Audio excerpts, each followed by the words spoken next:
नमस्ते सभी को। आज कुछ तो बात है की श्रृंखला में हम मिलने जा रहे हैं डॉक्टर विवेक चर्चन जी से। नमस्ते डॉक्टर साहब। डॉक्टर विवेक चर्चन डॉक्टर तो है ही, पर इसके साथ उन्होंने योगा प्रैक्टिस स्टार्ट की है और बहुत डेडिकेटेडली कर रहे हैं सर आप। और कुछ तो अयंगर योगा के बारे में कुछ तो सुना था मैंने। सर सबसे पहले तो धन्यवाद कि आपने मुझे समय दिया आपसे मिलने का, आपसे बात करने का। सर ये एक जर्नी की बीइंग अ डॉक्टर से फिर बाद में योगा टीचर बनना, आप दोनों भी कर रहे हैं। In fact you are practising as well as teaching yoga. How did it, like किस तरह से आप इस तरफ डेविएट हुए? थोड़ी फिटनेस की मुझे जरूरत थी, तो फिटनेस के लिए मैंने बहुत सारे जो के अल्टरनेट्स है वो यूज किए, जैसे वॉकिंग करना है, जिम जाना है।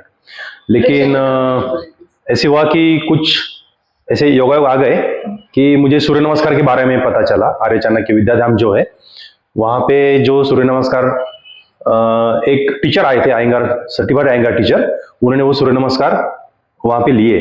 तो मुझे लगा कि ये कुछ अलग से कुछ लिए गए हैं सूर्य नमस्कार, तो मैंने उनको ज्वाइन किया। तो मेरे समझ में आया कि मैं अब तक जो सूर्य नमस्कार कर रहा था वो काफी गलत ढंग से कर रहा था, या फिर उसका जो इम्पैक्ट होना था मेरे पूरे फिजिक पे या बॉडी पे वो उतना नहीं हो रहा था। लेकिन जब मैं अयंगार योगा के स्टाइल से जब मैंने सूर्य नमस्कार किए तो मेरे समझ में आया कि ये बहुत ज्यादा इफेक्टिव है, तो मुझे उसमें रुचि बढ़ गई। तो अयंगार योगा के बारे में मैंने थोड़ा जानना शुरू कर दिया। फिर मैंने पुणे के उनके सेंटर में भी गया और वहां जाके हर महीने में 2 क्लास वहां जाके मैंने अटेंड किया अयंगार योगा। सर आप सॉरी, मेरी तरफ से एक गलती क्या हो गई कि मैं बोलना रह गया कि sir is from Aurangabad, Chhatrapati Sambhaji Nagar, और इन्होंने वहां यहाँ से हर हफ्ते ट्रैवल करके गए हैं पुणे, और पुणे जाके अपने सीखा। तो ये मैं आज पहली बार सुन रही हूँ कि सूर्य नमस्कार में भी कुछ, मैं भी करती हूँ but I did not know कि सूर्य नमस्कार में कुछ ऐसे गलती होती है। देखिए अयंगार योगा ये थोड़ा अलग है। योगा प्रैक्टिस के बहुत सारे ब्रांचेस है, मतलब शाखाएं बोल सकते हैं या फिर ट्रेडिशंस है। तो उसमें अयंगार योगा जो है ये मैसूर ट्रेडिशन से आता है। और एक्चुअल अयंगार योगा कैसे डिफर करता है बाकी की जो स्टाइल से, उसमें 3 कीवर्ड्स मैं आपको बताऊंगा। अलाइनमेंट, यूजिंग द प्रॉप्स और माइंडफुलनेस, ये 3 उसके कीवर्ड्स हैं।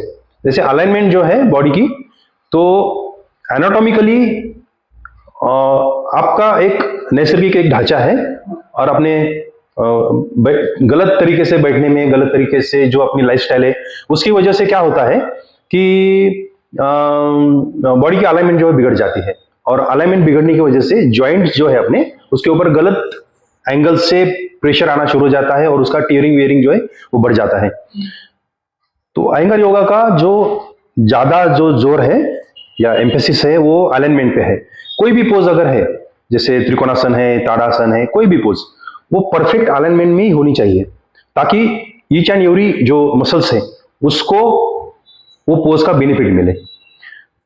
और उसके साथ साथ अगर वो अलाइनमेंट अगर किसी का नहीं आ रहा है, तो ये अयंगार गुरुजी का ये इन्वेंशन है कि उन्होंने प्रोप्स बनाए। प्रोप्स मतलब किसी चीज की मदद से वो पोज में जाना। जैसे आप यहाँ पे आने के बाद देख रहे होंगे कि ये ग्रिल लगी हुई है, ये रोप्स लगे हुए हैं, तो ऐसे कुछ ब्रिक्स रहते हैं, वुडन के ब्रिक्स, वुडन के बने हुए ब्रिक्स है, जैसे ट्रायंगल है और ये स्क्वायर वाली ब्रिक है।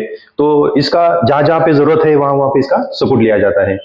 और ऐसे बहुत सारे प्रोप्स योगा के अयंगार जी ने बनाए, जिसकी मदद से कोई पोज में परफेक्टली कैसे वो करना चाहिए, और जो पोज जिस जगह पे उसका इम्पैक्ट आना चाहिए उसी जगह पे कैसे वो इम्पैक्ट आए, इसके लिए उसकी योजना की जाती है। और माइंडफुलनेस ये तीसरा जो उसका पहलू है, उसमें आपको फुल्ली अवेयर रहना है हर एक पोज के बारे में। आप जब भी पोज कर रहे हैं तो वो पोज में आपको फुल्ली अवेयर रह के वो करना है। फुल्ली अवेयर रहना मतलब क्या? फुल्ली अवेयर रहना मतलब आपका प्रेशर कहाँ पे आ रहा है, आपने कोई आप जो उसके अलाइनमेंट की जो कंडीशंस है वो आप फॉलो कर रहे हैं कि नहीं कर रहे हैं, कहीं पेन्स हो रहा है या स्ट्रेचिंग का सेंसेशन है। तो जब आप अवेयर रहेंगे तो आप समझ पाएंगे कि ये मुझे स्ट्रेचिंग हो रहा है और या पेन्स हो रहा है। तो अगर पेन हो रहा है तो इसका मतलब वहां पे कुछ तो भी गड़बड़ है, तो आपको वो पोज नहीं करना है। अगर स्ट्रेचिंग का है तो वो फीलिंग आपको जो है वो माइंडफुल होने के बाद में ही आती है। तो इसका वो mindfulness is the part of Iyengar yoga. Sir अभी आपसे बात करते करते ऐसे सच में समझ में आ रहा है, ऐसे बहुत सारे लोग ना खुदों के घर पे ही योगा करना स्टार्ट कर देते हैं। हाँ। मैं भी करती हूँ, बट आई फील कि एक रियल, जैसे बोलते हैं ना लाइफ में कोच होना चाहिए, वैसे एक्सरसाइज के लिए भी there has to be a teacher, guide there has to be a guide जो बताए कि इतना बारीकी से ये सब नया है। और सर ये जो मैं देख रही हूँ, ये भी मैंने आज पहली बार देखा, this also like this rope and all, ये ब्रिक्स भी I have not seen it, मैंने पहली बार देखी ये सारी चीजें कि हम डायरेक्टली नहीं कर सकते। तो कोई वस्तु का अगर योगा सीखना भी है ना, तो कोई प्रॉपर पर्सन से सीखिए, खुद होके मत कीजिए। क्योंकि कभी कभी क्या होता है, जैसे सर ने बताया कि ये आप जो अभी जो पॉइंट बता रहे हैं कि किसी ने सिखाना चाहिए योगा, आप किताब पढ़ के या यूट्यूब वीडियो देख के नहीं कर सकते। तो ये मैंने खुद उसका एक्सपीरियंस ऐसा किया कि मुझे लगा कि मैं कैसे जा पाऊंगा अयंगार योगा सीखने के लिए पुणे में, क्योंकि अयंगार योगा का कोई भी सर्टिफाइड टीचर औरंगाबाद से नहीं है। औरंगाबाद में हाँ बिल्कुल भी नहीं है। तो मैं पहला ऐसा, मेरे जानकारी में मैं पहला ऐसा पर्सन हूँ जो अयंगार योगा का प्रॉपर ट्रेनिंग करके आया हूँ। वहाँ पे मैंने बिगिनर्स और इंटरमीडिएट 1 जो लेवल है वो मैंने वहाँ पे पास आउट किया हुआ है। आपने कब किया? और जब ये 2014 में किया मैंने, जब मैं किताब पढ़ के वो कोशिश कर रहा था कि मैं उसमें से उसके जो इंस्ट्रक्शन है वो फॉलो कर सकता हूँ या नहीं। तो ऐसा हुआ कि मेरी वाइफ मनीषा ने मुझे बताया कि आपका अगर इतना इंटरेस्ट है तो why you don't join Pune. तो प्रैक्टिकली वो इतना पॉसिबल नहीं लग रहा था, लेकिन मुझे लगा कि चलो एक क्लास तो करके आएंगे कि एक्चुअली क्या उसमें कैसे सिखाया जाता है। तो मैंने यहाँ से पुणे गया, वहाँ पे उनको रिक्वेस्ट किया कि मुझे ऐसा ऐसा एक ही क्लास में हर महीने में करूंगा, और उनका क्लास मैंने ज्वाइन किया। तो ज्वाइन करते ही वो शुरू ही था क्लास, तो पहले 1-2 पोज में ही मुझे समझ में आया कि मैं इतने दिन कितना रॉन्ग कर रहा था और किसी ने मुझे करेक्शन करने की कितनी ज्यादा जरूरत है।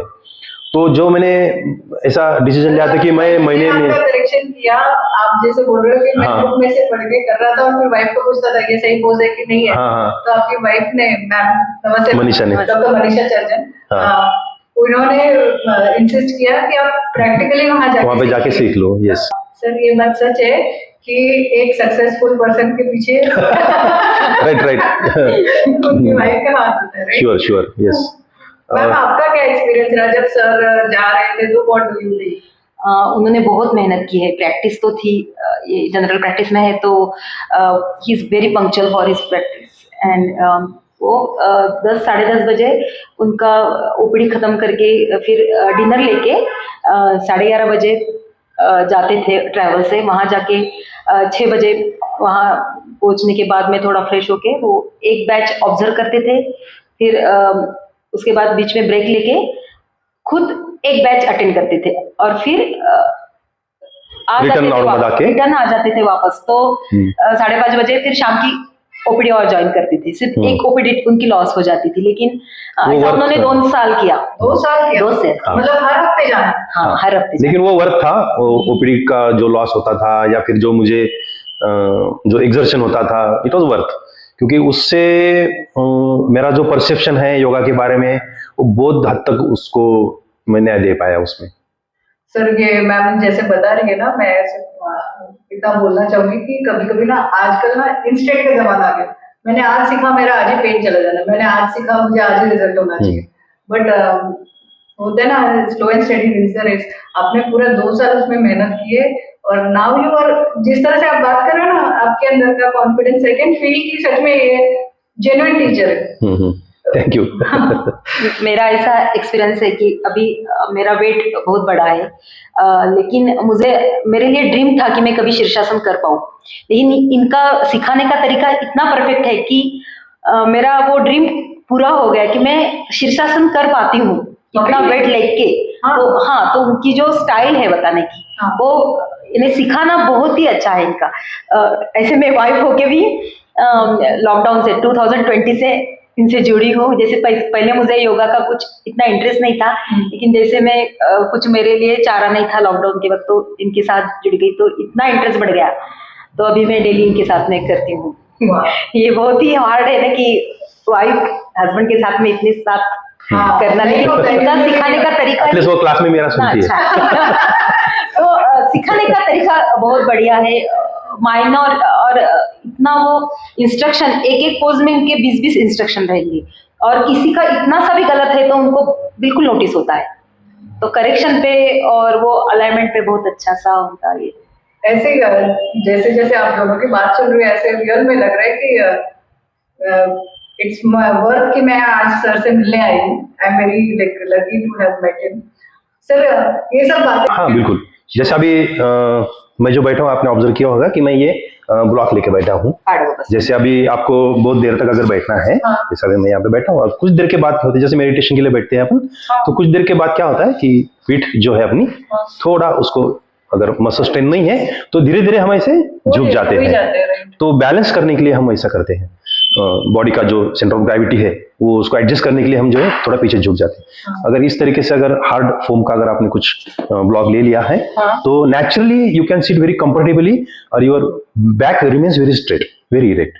तभी बहुत ज्यादा ऐसे इरेक्ट में हम बैठ सकते हैं। अभी आप बैठे हैं, आप खुद एक्सपीरियंस कर सकते हैं। जैसे अभी ये ब्लॉक लेके एक बार बैठ के देखो, आपको फील हो जाएगा कि आप कैसे रीढ़ की हड्डी जो बोलते हैं वो पूरा सीधी हो जाती है। हाँ, मुझे लगा कि आप कुछ कर रहे हो इसलिए शायद। नहीं,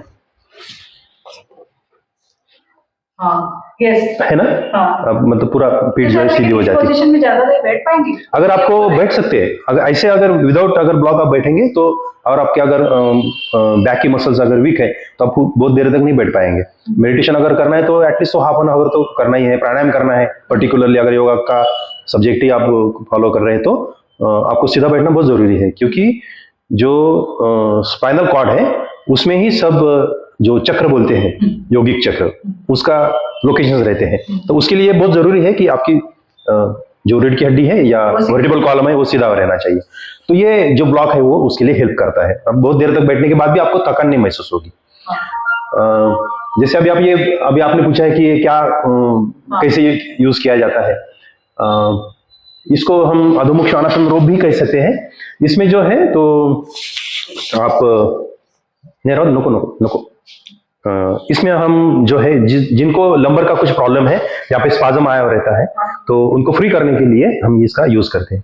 अब ये सपोर्ट होने के बाद में जो है आपका लाइक ट्रैक्शन जैसे यूज, हाँ ट्रैक्शन के जैसे आप देख पाएंगे कि ये जो मेरा यहाँ की जो वर्टिब्रेज है वो अपने आप जो है वो स्ट्रेच हो जाते हैं, और यहाँ का जो मसल का स्पाज्म है वो ठीक हो जाता है। दूसरा ऐसे कि इसमें अगर स्ट्रेंथनिंग आपको चाहिए तो आप खुद को ऐसे ऊपर उठा के बैक की जो मसल्स है उसको आपको स्ट्रेंथनिंग मिल जाती है। और जो लोग ये जो अधोमुख श्वानासन या फिर उसको पर्वतासन भी दूसरे ट्रेडिशन में कहते हैं, वो नेचुरली ऐसे एक्चुअली ऐसा करना होता है इस तरीके से।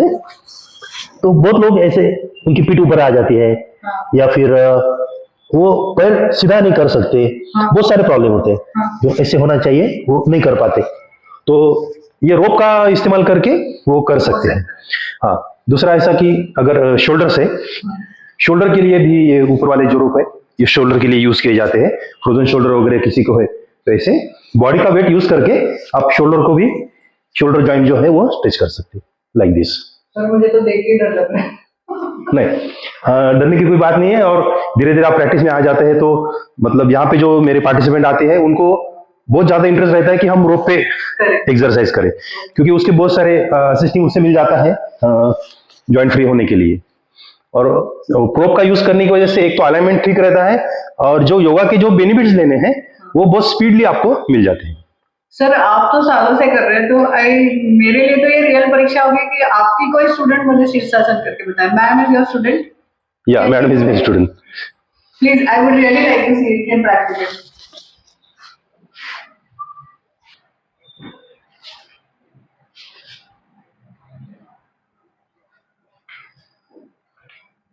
इसमें जो है तो एक टेक्निक जो जरूरी है कि आपको आपका वेट पूरा इधर पीछे शिफ्ट कर देना है।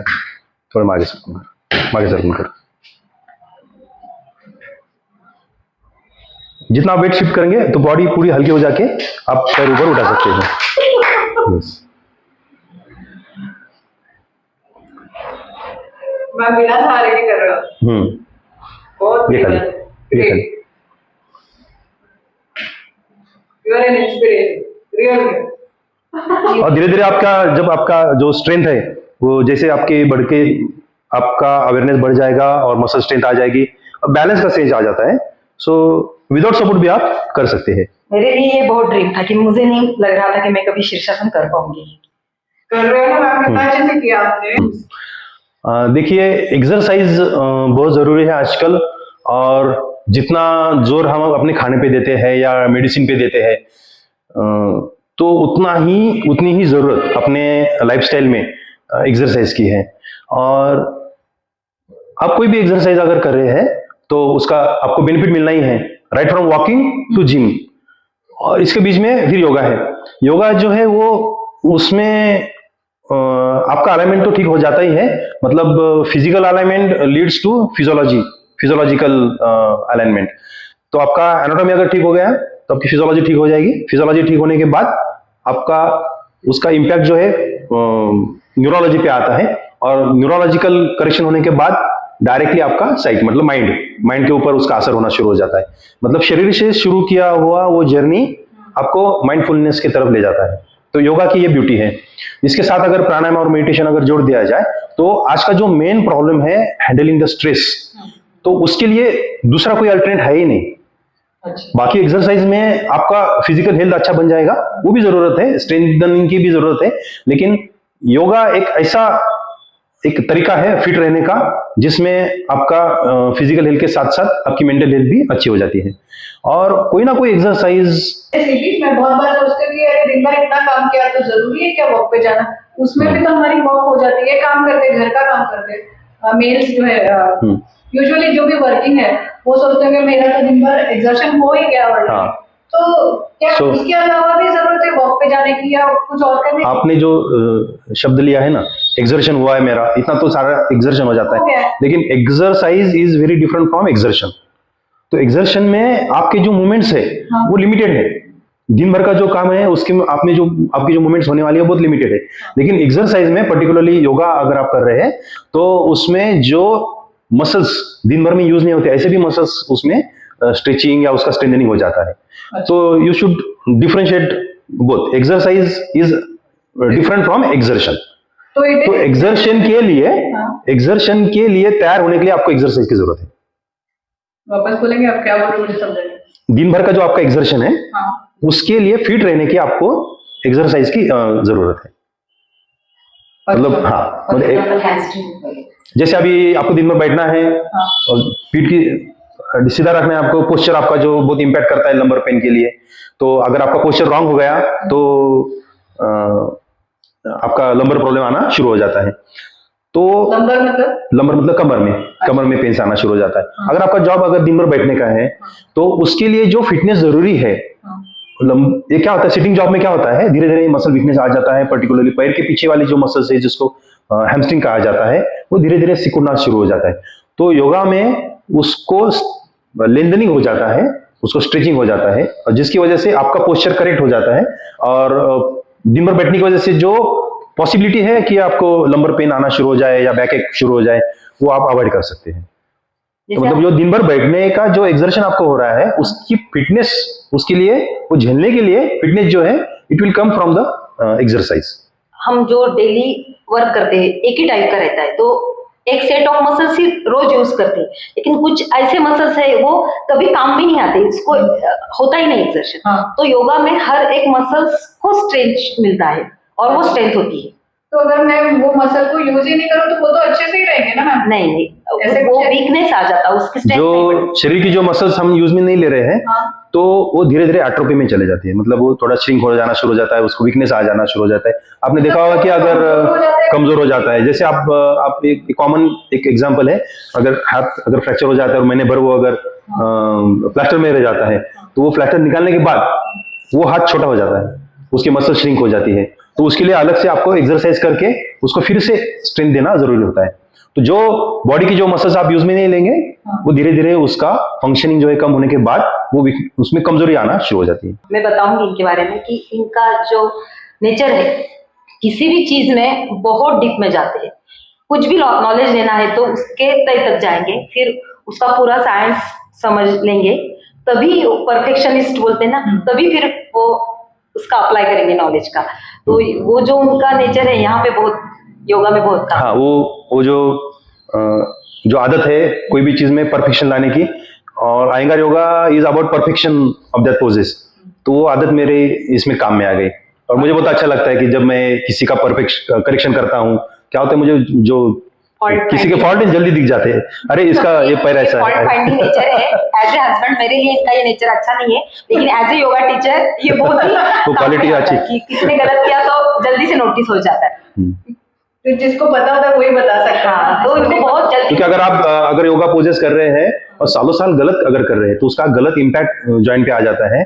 इसके लिए बॉडी अलाइनमेंट रहनी चाहिए, पोज वो अलाइंड पोज रहनी चाहिए, ताकि उसका बेनिफिट आपको मिले, उसका डिसएडवांटेज नहीं होना चाहिए। क्योंकि अगर गलत तरीके से अगर करते हैं, जैसे एक सिंपल आपको मैं, अगर आपके टाइम आपके पास है तो मैं बताऊंगा, सारे दर्शक को भी बताऊंगा मैं कि पद्मासन नाम का बहुत फेमस एक पोज है, जिसमें पैर जो है एक पैर जो है एक मांडी पे और दूसरा पैर जो है दूसरी मांडी पे लिया जाता है, ऐसे बैठे जाता है। तो बहुत सारे क्लास में इसकी शुरुआत ही पद्मासन से और प्रार्थना लेने के लिए ये पोज बताई जाती है। इसमें क्या होता है, अगर आपके हिप फ्री नहीं है और अगर आप पद्मासन में बैठ रहे हैं तो यहाँ पे जो inner side of the knee joint है वहां पे प्रेशर आना शुरू हो जाता है।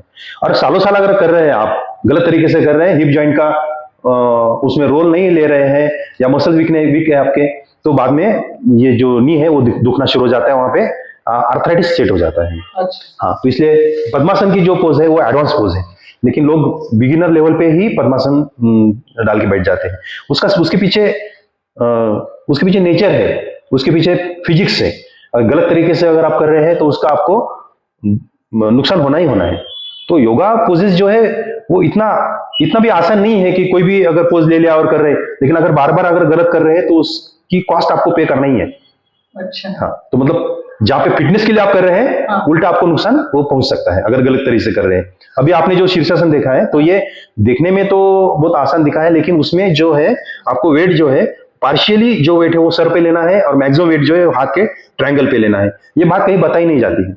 ये अयंगार योगा की जो स्टूडेंट्स हैं उनको ही ये सब उसके जो प्रिसाइज जो बातें हैं वो समझ में आ जाती है। भी देख रहे हैं या जिन्होंने भी मैम का पोज देखा है, बिना कोई टीचर के प्लीज नहीं करना चाहिए, कीजिएगा, प्लीज बिल्कुल नहीं करना कीजिएगा। यस, ये मैम ने जो है सर से खुद बहुत दिनों तक सीखा, फिर जाके किया है। तो it's a strict instruction from our side कि ये कुछ भी देख के तुरंत मत कीजिएगा, कोई एक ट्रेनर या टीचर होना चाहिए। हाँ सर, आप बहुत डिटेल में बता रहे हो, लिटरली ऐसा लग रहा है जैसे कि आपने उसके अंदर वो बोलते हैं ना MD PhD कर दिया, वैसे कुछ। ऐसे ही मेरा MA योग शास्त्र हुआ है, लेकिन अच्छा। वो जस्ट एक मुझे चाह थी कि मैं कुछ उसकी फिलोसफी के बारे में ज्यादा जानकारी ले लूं। मैं यहाँ पे एक जो यशवंतराव चौहान मुक्त विद्यापीठ का एक यहाँ पे कोर्स चलता है जो RSS जन कल्याण समिति चलाती है, वहाँ पे मैं केंद्र प्रमुख नाम के पद पे हूँ, वहाँ पे रिस्पॉन्सिबिलिटी मेरे ऊपर है। तो वहाँ पे मैं फिलोसफी ऑफ योगा, मराठी में उसको योग सिद्धांत कहते हैं, वो सिखाता हूँ। तो मुझे उसमें बहुत ज्यादा फिलोसफी में रुचि होने की वजह से मैंने सोचा कि मैं योगा की जो फिलोसफी है वो भी थोड़ा उसमें स्टडी करूँ। तो उसके लिए मैंने MA योग शास्त्र यहाँ पे किया हुआ है। और जैसे बताने जैसा बहुत है योगा में, कि योगा इंजुरी वगैरह रहते हैं, तो हाँ। जैसे बहुत टीचर को नॉलेज होना चाहिए कि जैसे योगा टीचर जो है उनको बेसिक एनाटॉमी क्या है और मसल्स और जॉइंट्स बहुत जरूरी है। तो इसके लिए सर ने एक कोर्स डिजाइन किया है, applied anatomy and physiology for yoga.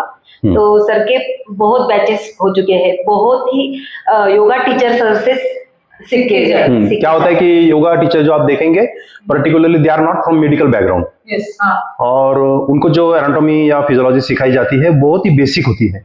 और योगा के लिए योगासन में जो है वो पूरा इम्पैक्ट मसल्स और जॉइंट पे आ जाता है। तो ये अलाइनमेंट, मसल्स का नॉलेज, स्ट्रेचिंग का नॉलेज और जॉइंट्स हर जॉइंट कैसे वर्क करता है, ये इसके डिटेल्स जो है ये योगा टीचर को एटलीस्ट उनको पता होना चाहिए। क्योंकि अगर कोई भी अगर योगा क्लास ज्वाइन करता है तो उसको कुछ ना कुछ प्रॉब्लम होने के बाद ही वो ज्वाइन करता है। जैसे हाँ। बैकएक बार बार बैकएक हो रहा है, लंबर पेन हो रहे हैं, ऐसा कुछ होने के बाद ही वो योगा क्लास ज्वाइन करने आता है। तो ऐसे में योगा टीचर को उसकी जो एनाटॉमी फिजियोलॉजी है वो उसका नॉलेज लेना बहुत कोई जरूरी जानकारी है। उस यस, person को होनी ये बहुत बड़ा सब्जेक्ट है योगा इंजरी नाम का, क्योंकि गलत तरीके से किए गए पोजेस या योगासन जो है तो आपके जॉइंट को या फिर अंदर के जो भी स्ट्रक्चर्स है उसको इंजरी पहुंचा सकते हैं। ये बहुत बड़ा टॉपिक है, ये अलग से लेना चाहिए ये योगा इंजरी नाम का। थैंक यू सर, बहुत डीप नॉलेज है आपके पास में। आई अंडरस्टैंड कि ऐसे कोई 10 दिन सीख के टीचर नहीं बन, अगर आप चाहते हो कि आपके स्टूडेंट्स का भी भला हो तो ऐसे ही थोड़ा सा सीख के नहीं बनना है, थोड़ा उसके अंदर डीप नॉलेज लेके बने तो ज्यादा बेहतर रहेगा। सर आपने इतना टाइम दिया उसके लिए धन्यवाद, और मैं चाहूंगी कि मैं वापस कभी आऊँ किसी और टॉपिक से related, something related to yoga. और आपने यहाँ के जो उत्सुकता बताई है योगा के बारे में जानने के लिए, और आपने मुझे चूज किया वो जानने के लिए, तो मुझे भी बहुत खुशी है और मैं भी आपको बहुत सारे धन्यवाद देता हूँ। सर आपकी वजह से मुझे ऐसे लगता है कितने सारे लोगों को देह का सुख बोलते हैं ना, शरीर का सुख, अगर आपकी वजह से कुछ लोग योगा टीचर्स बन रहे हैं या किसी का पेन जा रहा है तो दैट इज, और क्या चाहिए ना। यस, वो तो प्रोफेशन ही है ना कि लोगों को दुख से बाहर निकलना, मेडिकल प्रोफेशन, तो ये उसमें ये योगा भी एडिशन हो गया है। ऐसा कभी हुआ है कि कोई योगा सीख के ठीक हो गया फिर आपके पास आया है? मतलब बहुत सारे लोगों को जो अभी मैं जब मेरे पास अगर कोई लंबर पेन का पेशेंट आता है, बैक का पेशेंट आता है या सर्वाइकल का पेशेंट आता है, तो मैं उनको बहुत ज्यादा इंसिस्ट करता हूं कि मेडिसिन कम ले लो और मैं आपको पोजेस कुछ सिखाता हूं, आप सीख के वो घर पे उसकी प्रैक्टिस करो, तो उनको जो आराम मिलता है वो बहुत ज्यादा आराम मिल जाता है। सियाटिक पेन्स वगैरह वो तो एक्सरसाइज से ही चले जाते हैं। ये जो है ना आजकल I really want to, quick relief होना चाहिए तो मेडिसिन लिख के देते हैं। अगर मैं 10 पेशेंट को बताता हूं कि आपको एक्सरसाइज की बहुत जरूरी है, आप करते रहो एक्सरसाइज, तो उसमें से हार्डली 1-2 ही लोग जो है वो करते हैं। लेकिन मैं ऐसे मानता हूं कि मेरा, अगर मैं नहीं बताऊंगा हेल्थ के बारे में तो कौन बताएगा, तो इसलिए मैं बहुत ज्यादा जोर देता हूं कि आपके लिए पैसा आपको आते ही रहेगा, लेकिन अगर कुछ उम्र के बाद में अगर आपको पैसे का उसका पूरा फायदा लेना है तो वेल्थ जो है हेल्थ के सिवा आप उसका बेनिफिट नहीं ले सकते। तो वेल्थ तो है, लेकिन अगर हेल्थ नहीं है तो वेल्थ जीरो। राइट, पहला सुख निरोगी का है, निरोगी का है। और आप वो सुख देने में मदद कर रहे हो। इसके लिए आपके बहुत सारे लोग शायद आपको बोल नहीं पाते होंगे sir, from your teachers, from your students, from the teachers whom you have made as teachers, I just want to say thank you sir. Thank you. तो प्रेशर नहीं आना चाहिए गर्दन पे। अगर किसी को शीर्षासन की जरूरत है, मतलब शीर्षासन, सर्वांगासन, ऐसे जो पोजेस है जिनको हम विपरीत स्थिति बोलते हैं, इन्वर्शंस, हाँ उल्टा हो जाता है, तो उसका असर जो है ब्रेन पे हो जाता है। ब्रेन की जो अपनी रक्तवाहिनी जो है वो खुलने में उसकी मदद हो जाती है।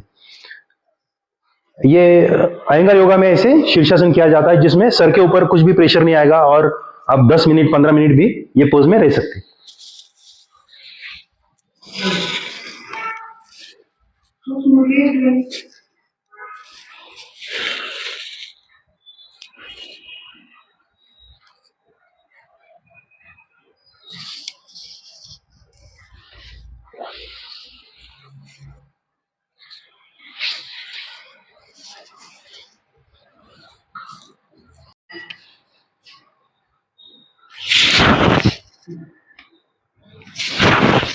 मैं पकड़ने की कोशिश करूं, देखिए हाथ तो नहीं है, वजन है इसमें। हाँ बिल्कुल है, आप देखो। ठीक है, आप पहले इसको ऐसे उठा के देखो। ये अपना अपने इंडिया का, मतलब ये भारत का ट्रेडिशनल इक्विपमेंट है। ऊपर उठाना है उसको सीधा। नहीं मुझे ऐसे लग रहा है लकड़े का है, तो हल्का होगा नहीं, ये शीशम उड़ का बना हुआ रहता है, बहुत हेवी रहता है। No chance. ये वेटलेस हो जाता है, ऐसे कर उसको ऐसे कर लिया ना तो वेटलेस हो जाता है, लेकिन इसको पीछे लेके घुमाना थोड़ा टेक्निक भी है और उतनी स्ट्रेंथ आपको चाहिए।